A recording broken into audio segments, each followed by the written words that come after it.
Friends, Swami Prabhuvanandaji, in his affection for me, has said many good words for which I am grateful to you, though I hardly deserve them. The subject we have to deal today is Swamiji's message to the West.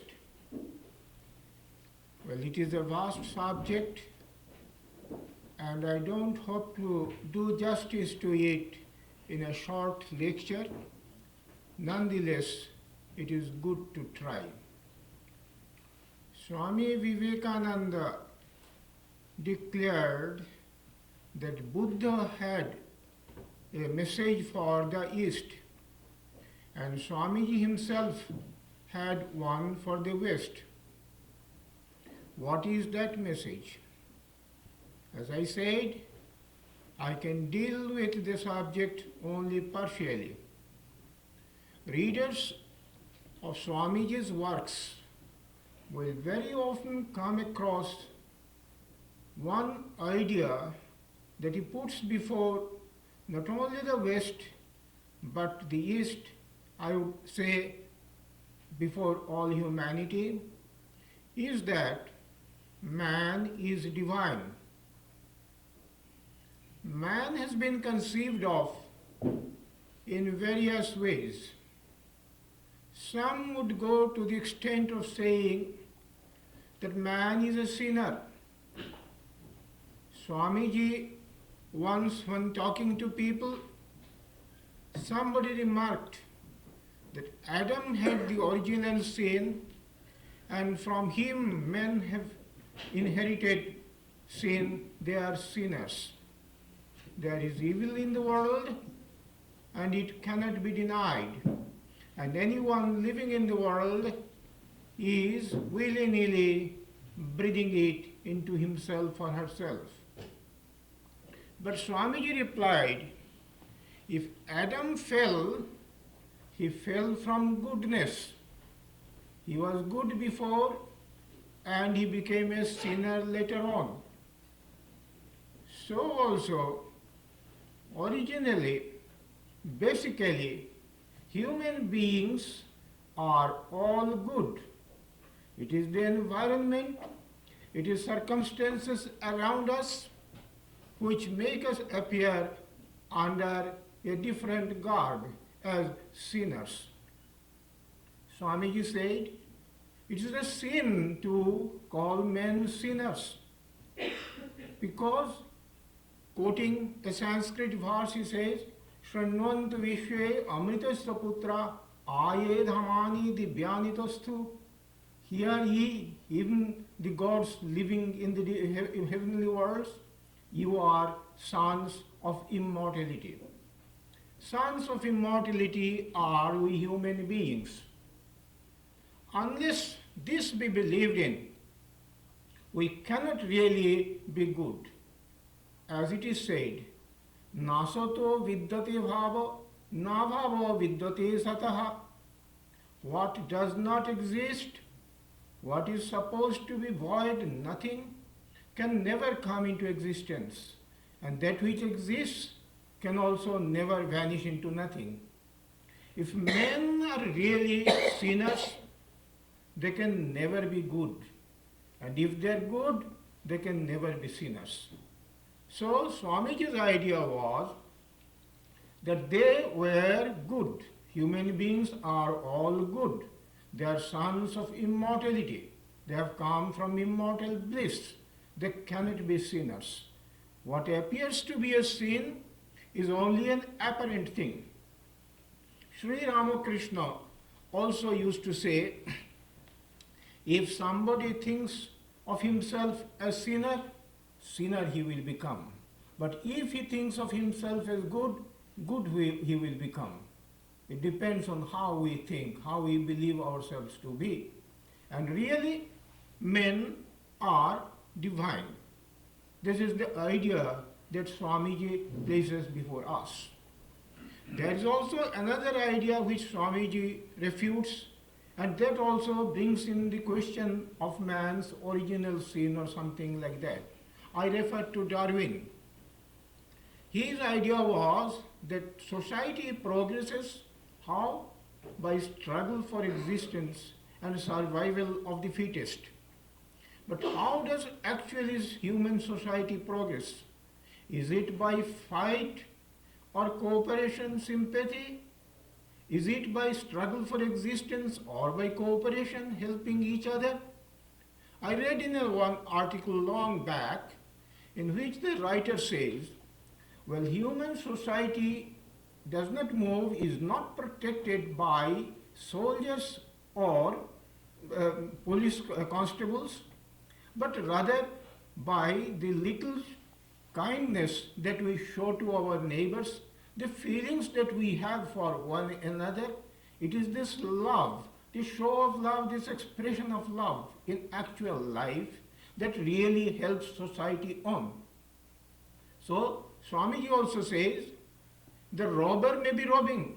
By why? But why is he doing so? It is out of love.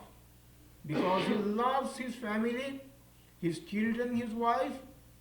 So, by some mistake in his error in his judgment, he thinks that by robbing he will be giving expression to his love. It is love that is inspiring him to do something, though it is wrong. So, at the bottom of everything we find that man is really divine, and it is his divinity that is inspiring him to do so many things in so many ways. That position he placed before every one of us. And why is it so important?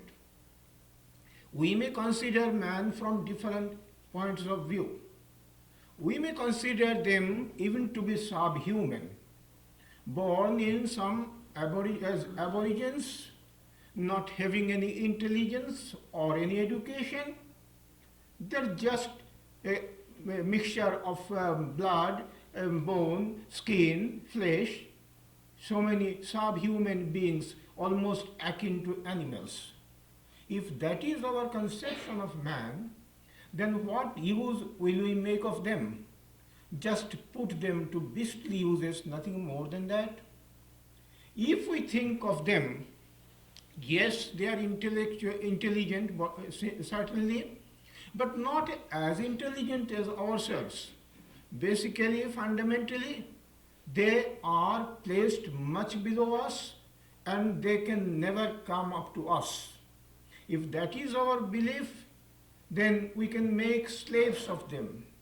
We can exploit them, their countries, we can colonize them.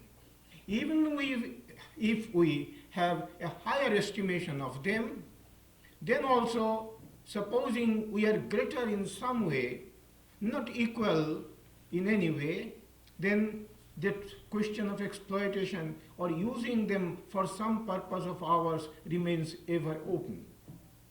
Even if we think that they are sons and children of God, sons and daughters and children of God, even then the question will arise, which God, please? We are the chosen people of God and you are not. So you are some way inferior to us, you have to serve us. We have a right to rule over you. So you see, the conception we have about men colors our activity, our action to a reaction towards them.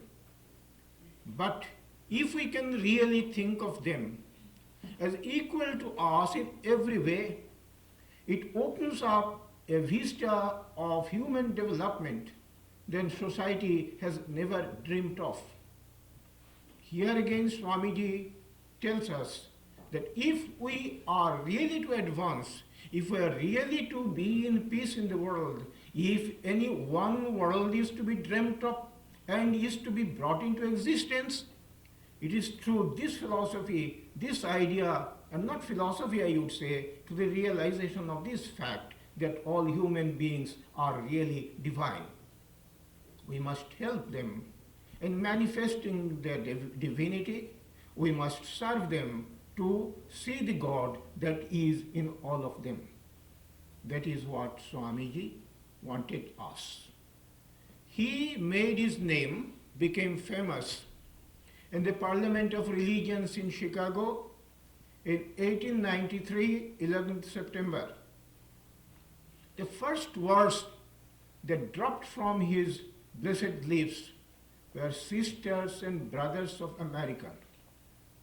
A new nation which had succeeded in many ways in science and technology and also in other departments of human life was waiting for a clear enunciation of the basic idea that should move humanity, that should inspire all of us.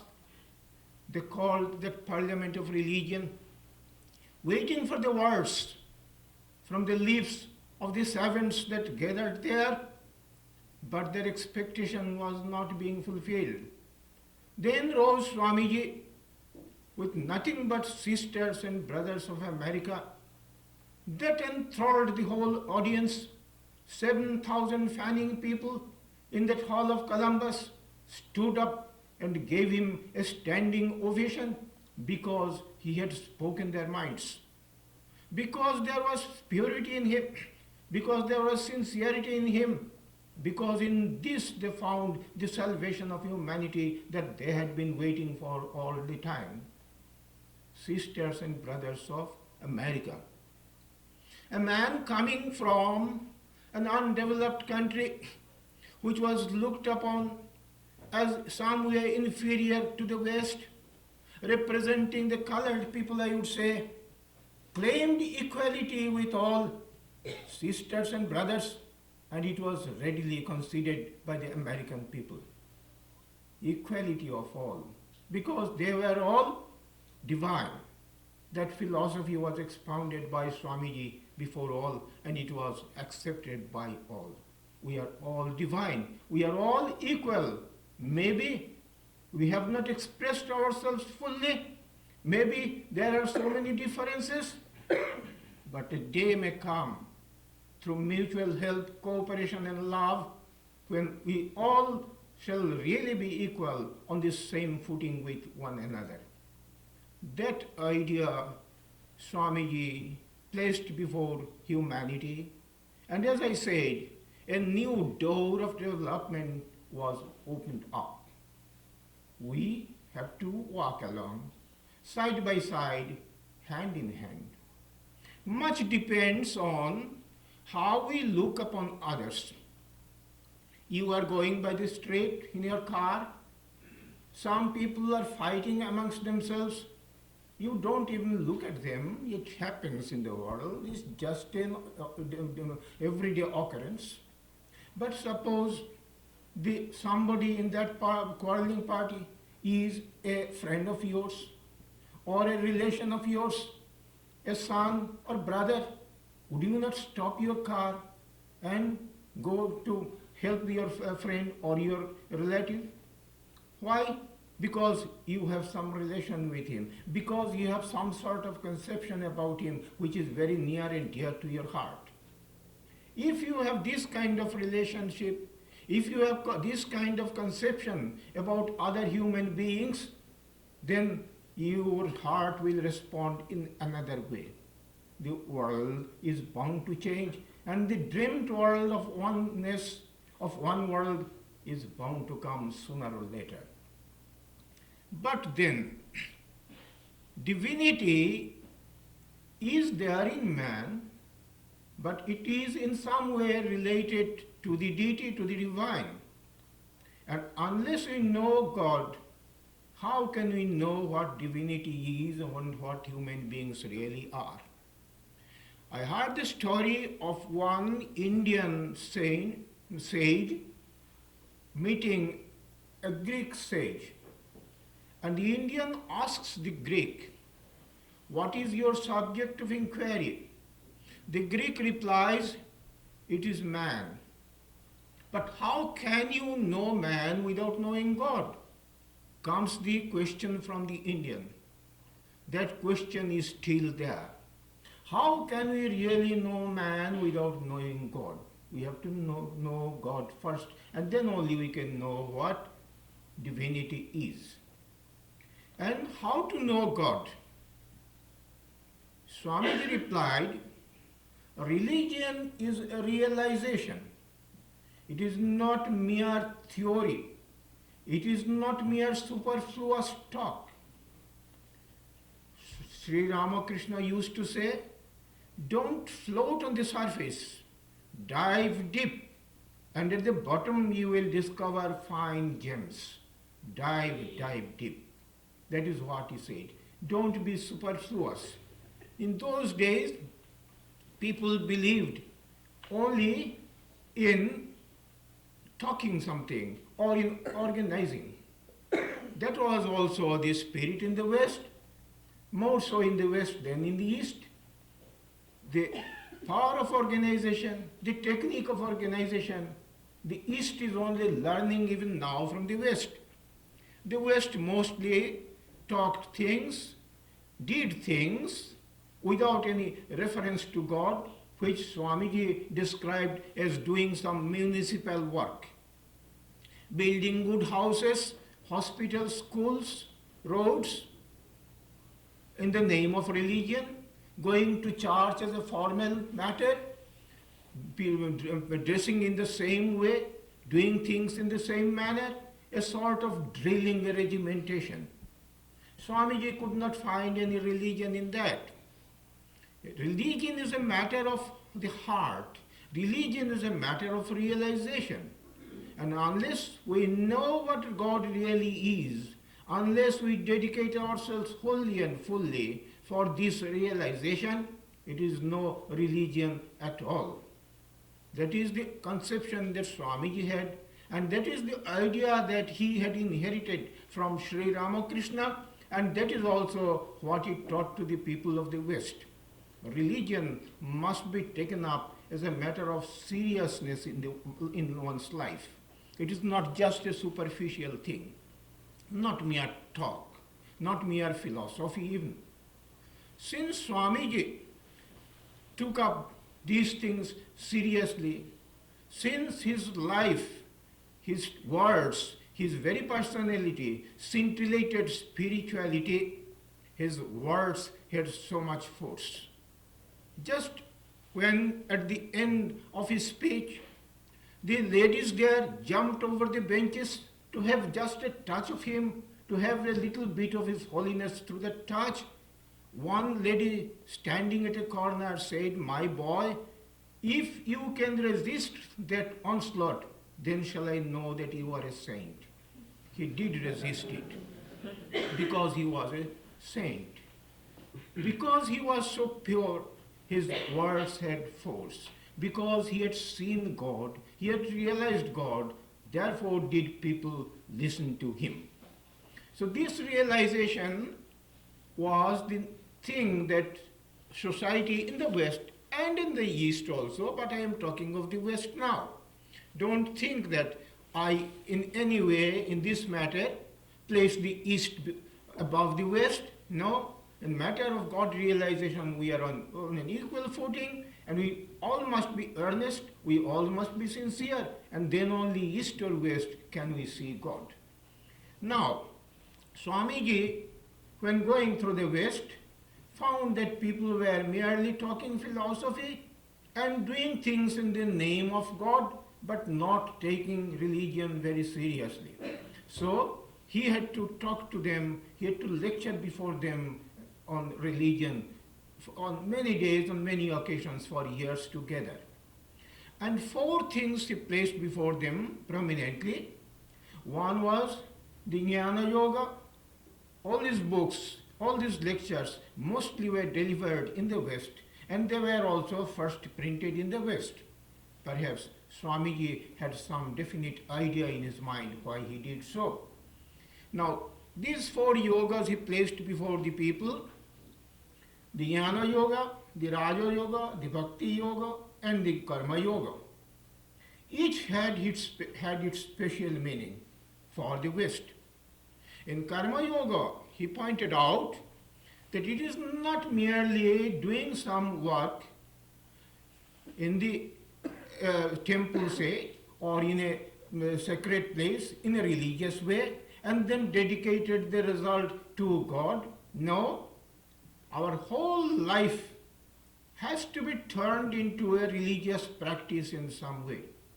The thought of God must be there at every moment, at every turn in whatever we do. Whole life, whole work has to be turned into worship. This is an idea Swamiji expressed fully and wholly, but this was not quite a new thing. Even Shankaracharya, who is supposed to have denied the world, supposed to have thought of the world is a delusion, says in one of his hymns, Yad yat karomi shambho tattadeva tavaradhanam, or Shambho Shiva, whatever I do, that very thing is only a worship of yours. Work is worship. That is what Swamiji taught. But it must be worship. Doing anything according to one's sweet will and thinking that finishing one's duty becomes a worship. No, we must have to think of God. It is God's work that we do. If we can do that only, if you can think that really it is God's work, then it becomes really a worship.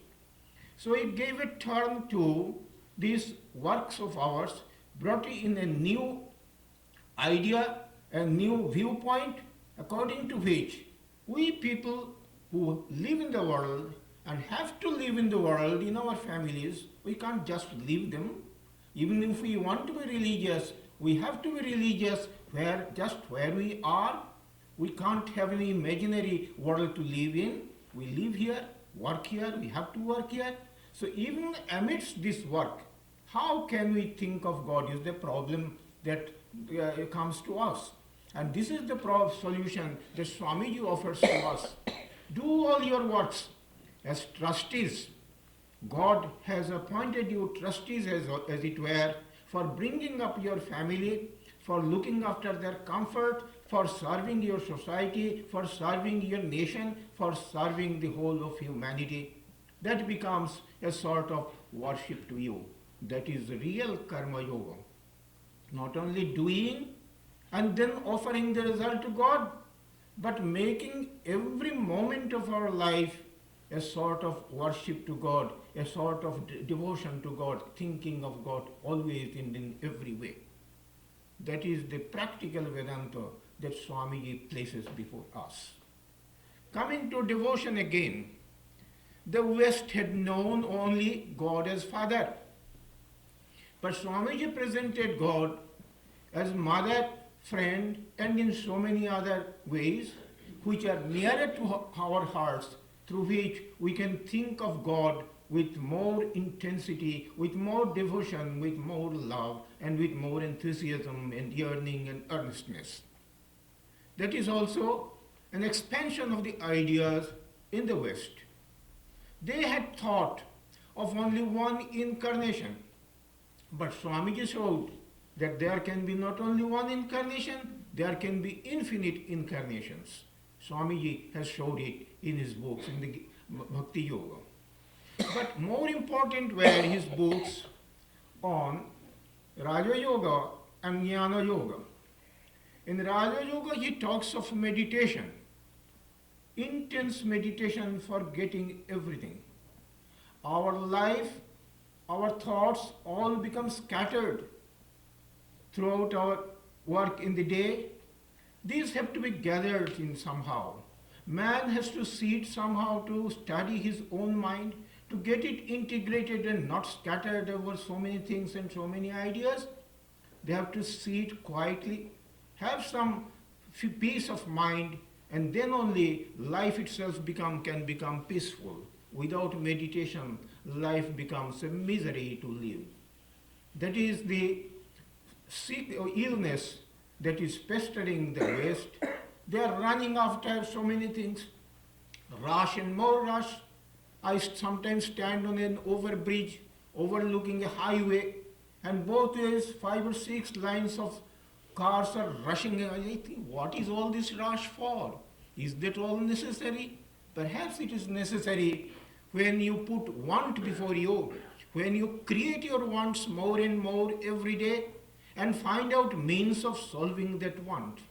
But that is not the end of human life. What is human life meant for? Shambhu Malik went to Sri Ramakrishna and said, Sir, I have some money.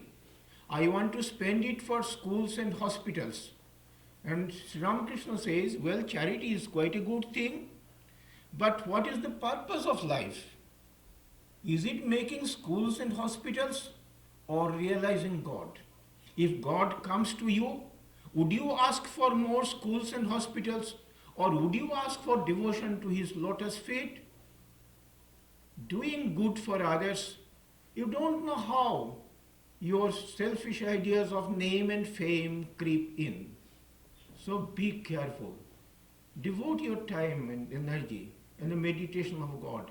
Pray to Him, and then only will the purpose of life be served. That is what is wanted, meditation.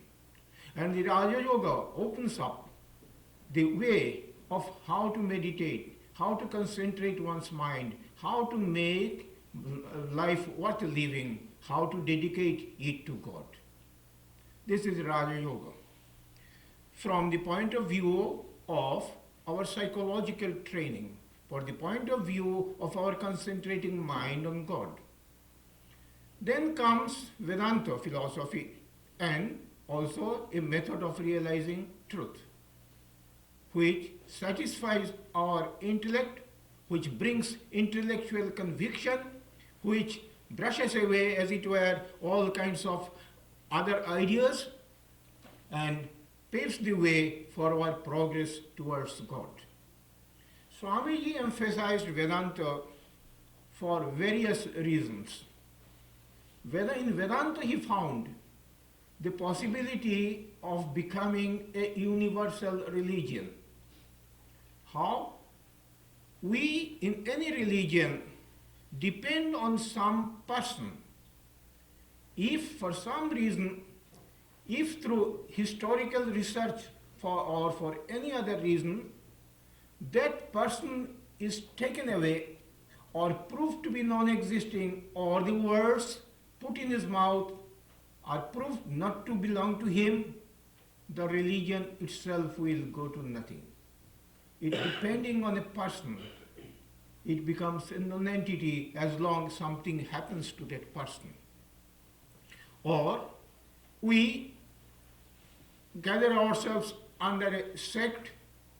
If that sect is liquidated some way, or if that sect is found to be unworkable or not worthy of living in the present day society, then where do they stand? And sectarianism, you may know, brings in all kinds of false ideas. I have been telling people sometimes in the past few days, there was a lady who said to one of our Swamis, India is not advancing just because it is not Christian. What a nonsensical idea.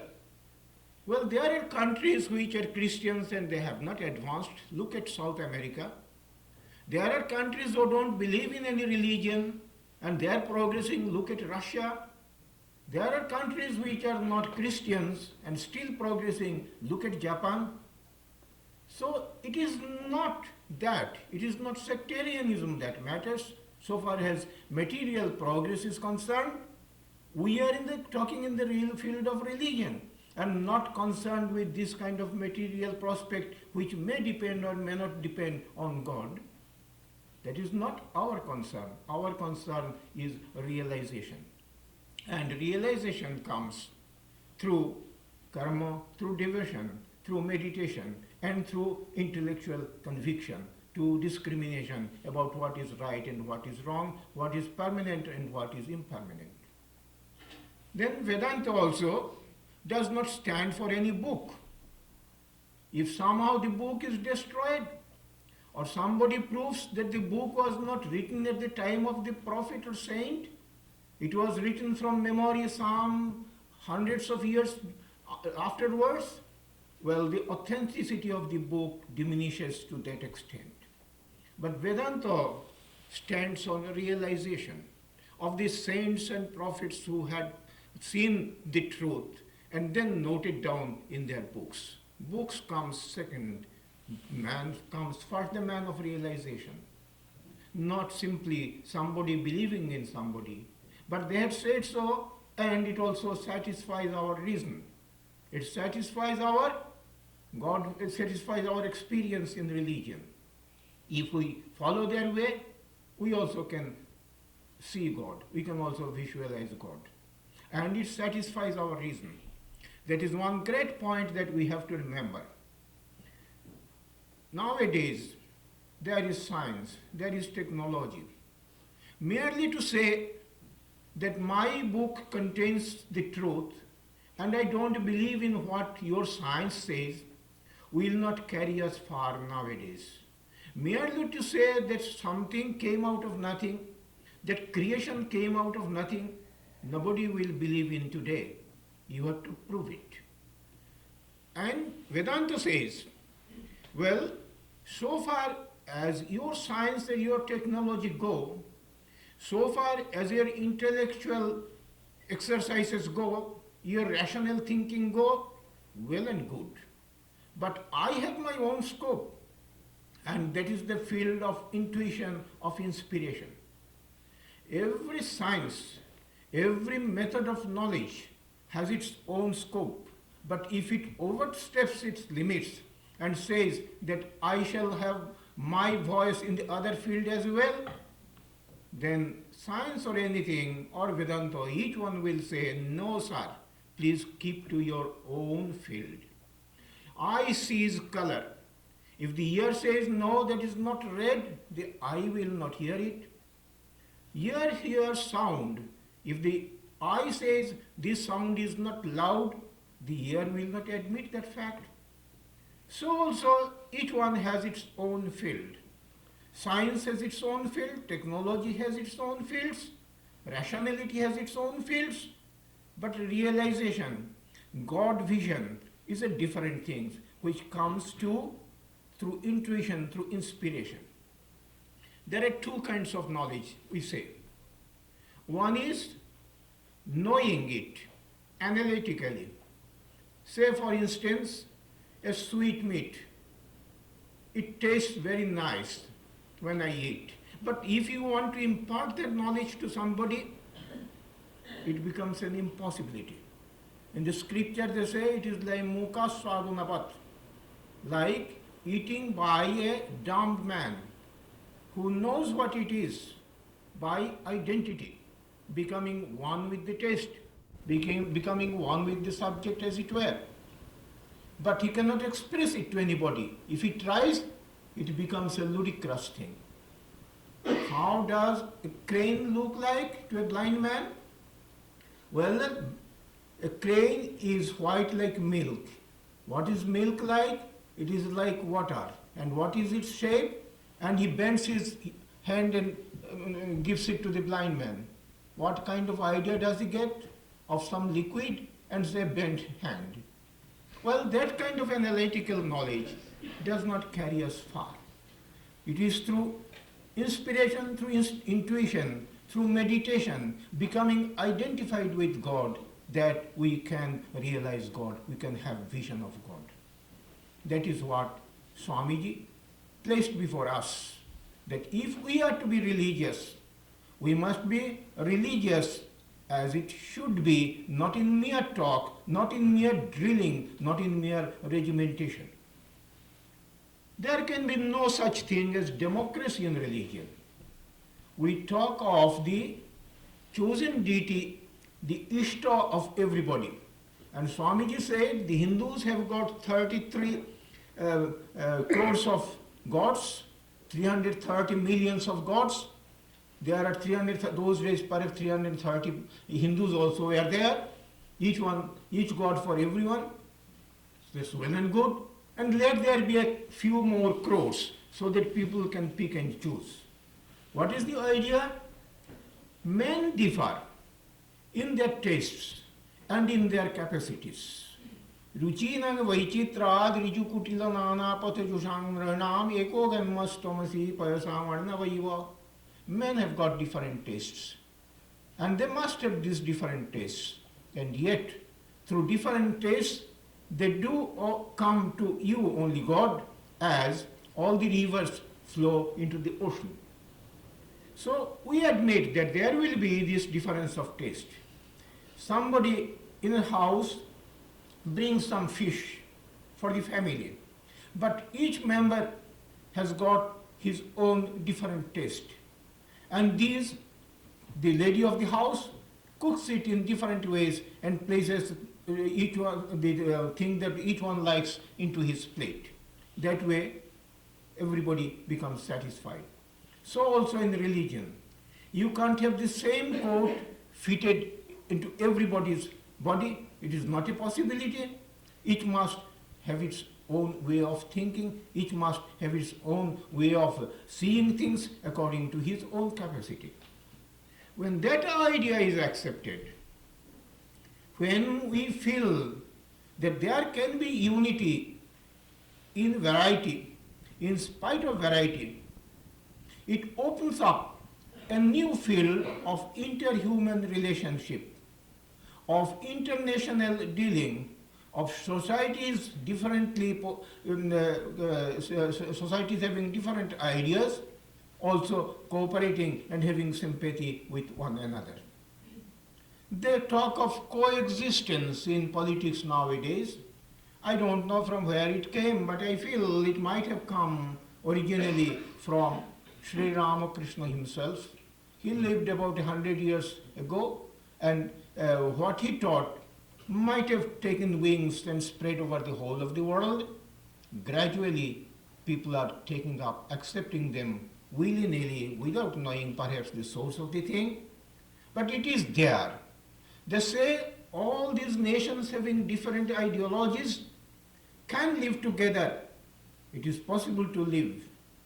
And possible how? Only if you believe that they are also good, that they are also progressing. Swamiji said, we not only tolerate, we accept. We not only tolerate that others also be allowed to live with their ideas, with their religions, but we accept their ideologies, their religions also as true. He declared, I shall go with the Muslims to his mosque and pray with him there. I will go with the Christians to his church and pray with him there. With the Jews to their synagogues and pray with them there. That is acceptance. That is friendliness. That is cooperation. That is sympathy. That is love. All these things are necessary if humanity is to survive and have peace in this world. These ideas Swamiji spread broadcast for the good of the world. And also, as I said, he brought in the ideas in the West. He brought in a new meaning of the Bible and the life of the Christ, Jesus Christ. Recently, well, I don't understand though, but still I put before you, I don't know how you will take it. I could not really understand it. Now, say for instance, Jesus Christ, had he a human body or had he not? Had he human feelings or had he not? Talking to Christians, they would at once say he was a unique phenomenon. No human ideas can be thought of with regard to him. Body, mind and all that do not come into consideration. But how, please, then did he feel the pain and say, my God, have you forgotten me? How did blood ooze out of his body? You see, if you take such a stand that Jesus Christ had no body in the human sense, had no pain, then many of his teachings, many of his doings would become meaningless to us. He came to save humanity, as we understand. Other incarnations also came. They took human bodies and showed how, in spite of a human body, of a human mind, people can be religious, people can face dire calamities and still stick to God. Unless God comes and shows these things to beings, how can we know this? And also, I told them, well, Jesus Christ was a monk. They said, monk, how can he be a monk? Monk has got different meanings. I said, well, it may have different meanings, but I take the dictionary meaning. A man having no relationship with his family, possessing nothing, as Jesus Christ said, the beast has got its lair, the bird has got its nest, but the Son of Man has not where to lay his head. Was not that talking like a sannyasi and a monk? So why should I not consider Jesus Christ as a monk? They wouldn't understand me. Well, I am giving you just certain examples where our ideas in the West can be widened if we take to Vedanta and understand it freely and fully, with open mind. They say Jesus Christ is God. I said, do I deny it? Do I deny that Sri Ramakrishna is God? Never. I can never do it. Still Sri Ramakrishna had a human body, had his diseases. He, I would say, also passed away in just as any human being would do. But he came, he showed us the way as God, as an incarnation. That also cannot be denied. So our ideas as we have them have to be changed some ways or made fuller. About Jesus Christ's teachings in the Bible, you can read, many books have nowadays come, how all these things can be interpreted through the Vedanta. I and my Father are one. We take it in the Vedantic sense, in the literal sense, yes. Since Brahman has become everything, it can be taken, accepted in a literal sense. I don't know how they will interpret in the West. Now, accept all these interpretations or not, when others say that we have the same feeling of veneration towards Jesus Christ, we accept Jesus Christ, but we accept him in our own way, why should we quarrel with them? I talked one day at Bangalore, and somebody in the audience reported some portion of my talk in a garbled quotation to some Buddhist monk. And the Buddhist monk wrote back to me, why do you criticize Buddha? I wrote back to him, sir, where did I criticize him? Did I not say at least 10 times that Buddha is Bhagavan, that Buddha is God? And in your Buddhism, have you not got different sects fighting against each other, quarreling against each other, and interpreting Buddha in his own way? So if I interpret Buddha in my own way and say that he is God, what is the harm, please? So we must have that wide outlook. We must have that intelligence, that rationality. And Swamiji says the West has to accept this Vedanta just because it is rational, just because it does not unnecessarily fight with science. If you go on fighting with science and technology, or your whole religious building will simply collapse. It will be torn to pieces. It cannot stand on that foundation of belief alone unless there is some reason behind it. And it is Vedanta philosophy that supplies the philosophy behind all religions. It is the universal religion in the sense that it supplies the reason data for all religions, why religion is to be accepted by human beings, how religion can improve society, how religion can really bring peace to us, all these things.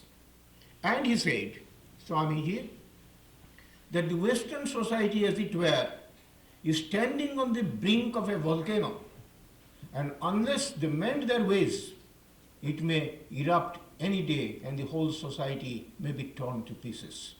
He said it long back, after that World War first came, 1914 to 1918, and the Second World War also has come. What did he really mean? He meant that society, nations, must build themselves, base themselves on religion. They must stick to God. It is not merely individual life, that should be religious, but in groups also, in society also, in nations also, we must stick to God. Nalpe sukham asti bhumaiva sukham. There is no happiness in the infinite. It is only in the infinite that there is happiness, there is solace. Tamev veditva timrittumeti nanya pantha vidyate ayanayo. By knowing Him alone, one would get peace and freedom. There is no other way to go. That is what the Upanishads say. And all peace, everything, comes from knowing God and sticking on to God. They say that religion makes one unbalanced. Religion is unprogressive. And so many criticisms against religion we hear every day. Religion is the opiate of the masses. Religion is like a constable that holds down the people and keeps peace, just like a soldier. Well, these are mere talk. In olden days, one Brahmo gentleman, Shivanath Shastri, told about Sri Ramakrishna that by talking about God, he has become unbalanced. By thinking too much about God, he has become unbalanced. And Sri Ramakrishna retorted, you people who stick on to gold and who want to enjoy the world, lust and lucre, you can keep your balance of mind, and I, thinking of God, have become unbalanced. What sort of things are you talking? So, in this world, we see they have got their League of Nations, they have got their World Union, and what all this comes to? When they sit in conferences, these conferences are turned into debating club. Each one putting his standpoint of his own nation, how his own nation can become better and greater at the cost of others perhaps, and no conclusion is arrived at. They can't solve any problem. Why? Hiranamayena patrena satyasyapi hitang mukham. I quote from Upanishad also, it may mean something else. Maharaj will excuse me. But I apply it here. There is the golden vessel which covers up the face of truth. Because they're running after selfishness, running after gold, they don't see the truth. They don't realize the truth. They are making the world worse than it is. It is only shouting and debating, nothing more. So when Swamiji and Sri Ramakrishna and others said that we must stick to God, they meant that unless men are good, you can't make men good by mere legislation. Men make parliamentary legislation cannot make men good. You can make better and better legislations, but they will find out loopholes and they will escape through those loopholes somehow. That is how the world has been going on. Man has to be made better. Religion has to be established in every heart. God has to be realized. Unless we take it seriously, there can be no peace in the world. There can be no peace in human life individually or collectively. That is what Swamiji spoke. That is in brief the message of Swamiji to the Western world. Thank you.